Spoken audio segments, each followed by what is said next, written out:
చెన్నైలోని చపాక్ స్టేడియంలో గత వారం ఎన్నడూ చూడని దృశ్యాలైతే చూశాం. భారత్ బంగ్లాదేశ్ తొలి టెస్టుగా ఆతిథ్యం ఇచ్చిన ఈ మైదానంలో ఎర్రమట్టితో కొత్తగా తయారు చేసిన పిచ్పై బంతి బాగా బౌన్స్ కాగా పేసర్లు ప్రమాదకరంగా మారారు. తొలి 2 రోజులు వారిని ఎదుర్కోవడం బ్యాటర్లకు సవాలుగా మారిపోయింది. స్పిన్నర్ల ప్రభావం ఆలస్యంగా మొదలైంది. చెన్నైలో బ్యాటింగ్ ఇంత ఇబ్బందిగా మారటం, పేసర్లు అంత జోరు చూపించడం ఆటగాళ్లకే కాక అభిమానులకు కూడా కొత్త అనుభవంగా తయారైంది. అయితే ఇప్పుడు రెండో టెస్టుకు వేదిక కానున్న కాన్పూర్ మైదానంలో వికెట్ ఎలా ఉండబోతుందన్న ఆసక్తి అందరిలోనూ నెలకొంది. శుక్రవారం మొదలయ్యే ఈ మ్యాచ్లో పిచ్చి సాంప్రదాయ శైలిలో స్పందిస్తుందని సమాచారం అయితే వస్తుంది. ఎప్పటిలాగే బ్యాటర్లు జోరు చూస్తామని, పరుగులు వరద పారుతుందని, మ్యాచ్ ప్రోగ్రెస్ అయ్యే కొద్ది స్పిన్నర్లకు అనుకూలంగా మారుతుందని స్టేడియం వర్గాలు అయితే చెబుతున్నాయి. చెన్నైలోని పిచ్చును మార్చే క్రమంలో ముంబై నుంచి ఎర్రమట్టిని తీసుకొచ్చి ఉపయోగించారు. దీంతో చెన్నైలోని వికెట్ బౌన్సీగా మారింది. కానీ కాన్పూర్లో మాత్రం ఎప్పటి నుంచో ఉన్న పిచ్చినే వినియోగిస్తున్నారు. దీంతో నల్ల మట్టితో కూడి ఉంటుంది. ఈ పిచ్చిపై బంతి గమనంలో మరీ వేగం ఉండదు, బౌన్స్ కూడా ఎక్కువగా ఉండదు. దీంతో క్రీజులో కుదురుకుంటే ఇక్కడ బ్యాటింగ్ చేయడం సులువని, కుదురుకుంటే పెద్ద స్కోర్లు చేయొచ్చని, మ్యాచ్లో భారీ స్కోర్లు నమోదయ్యే అవకాశాలు ఉన్నాయని సమాచారం అయితే అందుతుంది.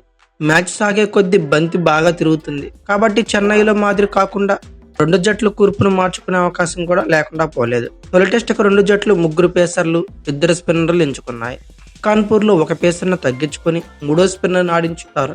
అంటే 3 స్పిన్నర్లు, 2 పేస్ బౌలర్లతో దిగే అవకాశం అయితే కనబడుతుంది.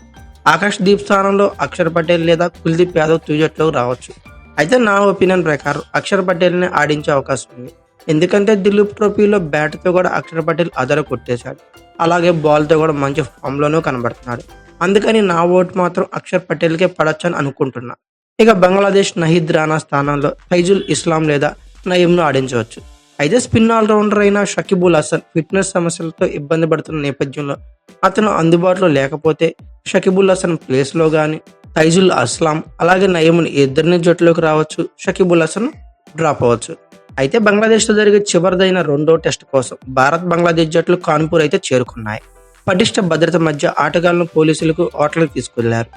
జట్లు బుధవారం గ్రీన్ పార్క్ స్టేడియంలో ప్రాక్టీస్ చేస్తాయి. 27న టెస్ట్ మ్యాచ్ ఆరంభం కానున్న నేపథ్యంలో స్టేడియం వద్ద కట్టుదిట్టమైన భద్రతా ఏర్పాట్లు చేశారు. అయితే ఓవరాల్గా బంగ్లాదేశ్తో జరగబోయే రెండో టెస్ట్ కాను భారత్ తొలి జట్టును ఒకసారి అంచనా వేస్తే రోహిత్ శర్మ, యశస్వి జైస్వాల్, శుభ్మాన్ గిల్, విరాట్ కోహ్లీ, కేఎల్ రాహుల్, రిషబ్ పంత్, అక్షర్ పటేల్, రవీంద్ర జడేజా, రవిచంద్రన్ అశ్విన్, జస్మిత్ బుమ్రా, మహమ్మద్ సిరాజ్ ఇలా ఉన్నారు. ఇది నా ఒపీనియన్ మాత్రమే. మీ ఒపీనియన్ ప్రకారం బంగ్లాదేశ్తో జరిగే కాన్పూర్ వేదిక రెండో టెస్ట్కి గాను ప్లేయింగ్ 11 ఎలా ఉంటే బాగుంటుంది అనుకున్నారో కామెంట్ బాక్స్లో పిన్ చేయండి. అలాగే ఈ వీడియో కనుక మీకు నచ్చినట్లయితే like, share, comment plus subscribe చేసుకోండి. అలాగే పక్కనే ఉన్న బెల్ ఐకాన్ అక్కడ మాత్రం మర్చిపోకండి. Thank you for watching. Have a nice day.